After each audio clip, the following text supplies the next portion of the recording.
For God sake anything which is smell is a pollution. మల్లెపూలు పడవమ్మా చాలా మందికి, న్యాచురల్లే పడకుండా వచ్చినాయి, ఇంకా ఆర్టిఫిషియల్ ఎక్కడ పడతాయి. ఇప్పుడు హౌస్ వైఫ్స్ చూసుకుంటే వంటింట్లో ఎక్కువ టైంని స్పెండ్ చేస్తూ ఉంటారు. అంటే నా ఉద్దేశం ఏంటంటే ఆ పొగకి ఎక్కువ ఎక్స్పోజ్ అవుతూ ఉంటారు కదా. సో ఇది కూడా ఆస్తమాకి ట్రిగర్ చేస్తుందా? చిమ్నీ ఏమైనా హెల్ప్ చేస్తుందా? అబ్బా చాలా మంచి క్వశ్చన్ అమ్మా. నేను ఎప్పుడు చెప్తా ఉంటాను, మహిళలకు హస్బెండ్ ఇచ్చే బెస్ట్ గిఫ్ట్ ఏదైనా ఉందంటే చిమ్నీ.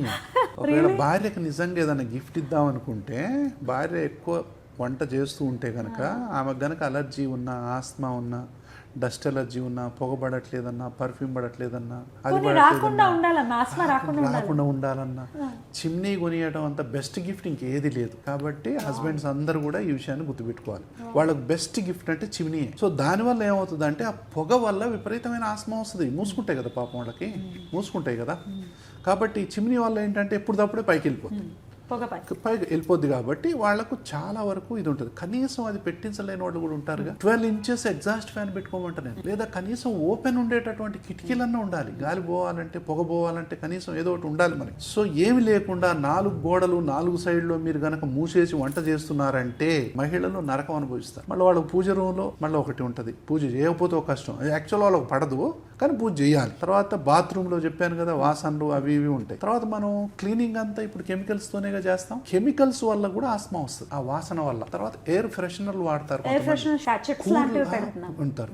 కూలర్లలో కూడా ఎయిర్ ఫ్రెషనర్లు వాడేవాళ్ళు ఉన్నారు కదా, సెంటెడ్ క్యాండిల్స్ వాడతారు. సెంట్ అంటే సువాసన వచ్చేవి. తర్వాత సువాసన వచ్చేటటువంటివి కొన్ని దొరుకుతాయి కదా లిక్విడ్స్, అవి 24 hours రిలీజ్ అవుతా ఉంటాయి. అవి తీసుకొచ్చి ఇల్లంతా మనకు సువాసన ఉండాలని పెట్టుకుంటారు. For God sake anything which is smell is a pollution. అది సువాసన లేకపోతే మల్లెపూలు పడవమ్మా చాలా మందికి, న్యాచురల్లే పడకుండా వచ్చినాయి, ఇంకా ఆర్టిఫిషియల్ ఎక్కడ పడతాయి కదా. మల్లెపూలు పెట్టుకుంటే, భార్య మల్లెపూలు పెట్టుకుంటే 100 తుమ్ములు తుమ్మే హస్బెండ్లు ఉన్నారు అంటే ఏంటి దాని అర్థం? వాళ్ళకి పడదు పాపం, నువ్వు పెట్టుకోవద్దు ఇంకా అంతే. అంటే ఇవన్నీ మనం ప్రాక్టికల్ ప్రాబ్లమ్స్ నేను చూసినా మీకు చెప్తున్నాను. కాబట్టి ఎవరికి ఏది పడదో మనకు తెలియదు.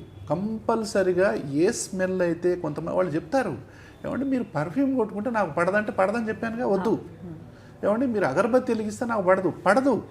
ఇప్పుడు ఇష్టం లేదు, నాకు అదేదో చిరాగ్గా అనిపిస్తోందని అంటే కూడా పడట్లేదని. ఎవరికైనా సరే ఒక వాసన చూసిన తర్వాత వికారంగా ఇట్లా మనం ఇలా అంటున్నామంటే అది పడట్లేదని అర్థం. ఏం ఒక్కర్లేదు నాకు అసలు. అది ఆడ ఉంది అంటే వాళ్ళు పారిపోతారు. ఎవరైనా సరే స్మెల్ చూసి పారిపోతున్నారంటే వాళ్ళకి అది పడట్లేదని అర్థం. కాబట్టి వాళ్ళని మీరు కనికరించాలి, దయ చూపాలి, వాళ్ళ ముందు కొట్టుకోకండి. ఏంటి నువ్వు ఇది కొట్టుకోగానే బయటకు వెళ్ళిపోతావు అంటే నాకు కొంతమంది చెప్పలేరు తెలుసా. అయ్యో పర్ఫ్యూమ్ పడదని ఎట్లా చెప్పాలి? పర్ఫ్యూమ్ అంటేనేమో ఆయనకు షోకు, నేను వద్దు అని చెప్తే పాపం బాధపడతాడేమో, స్టేటస్ సింబల్ అంటారు. నేనేమంటాను తెలుసా, perfume is equal to poison. అసలు ఆఫీసులో ఇప్పుడు సిగరెట్ ని బ్యాన్ చేస్తారు కదా, ఒక విధంగా చెప్పాలంటే భయంకరమైనటువంటి ఈ స్మెల్స్ వచ్చేటటువంటి ఈ పర్ఫ్యూమ్ అన్ని బ్యాన్ చేయాలా.